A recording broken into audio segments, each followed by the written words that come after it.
In the course of his discussion of the virtue of temperance in On Duties, Book 1, Cicero is going to talk about a really important aspect of Stoic ethics and anthropology, we might say, or psychology. So he's going to talk about the possible conflict between reason, ratio, and appetite or impulse, appetitus, which is a translation of the Greek hormē, which has a technical use, a very wide one in Stoic ethics and psychology.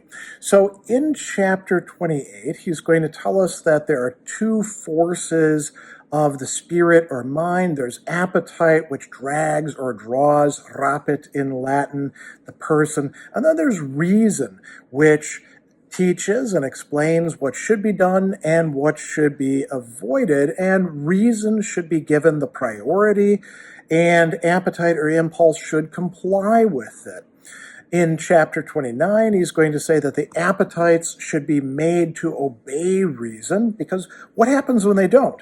Well, when they overstep their bounds or limits in desire or aversion or in some sort of passion, they're going to inevitably exceed measure and throw obedience off. So he suggests that we really shouldn't do anything just from impulse, but rather we should control and calm the appetites as much as we can.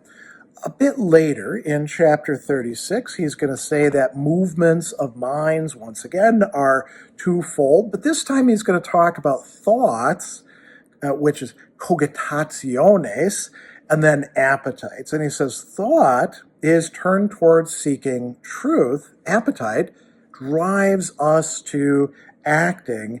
And so what we ought to do, and we have the capacity to do this, is drive our thoughts or force our thoughts or focus them on better things. And that way we can keep the appetites under the control of reason. Much later on in this section, he's going to come back to this theme again and talk about three principles that should guide our action. And he's going to say the most important of these principles is that the appetites or impulses should obey reason. Why? Because there's no better way for us to assure our observance of moral duties. So it's very important that we understand this potential conflict between reason and appetite, and that we favor reason over appetite.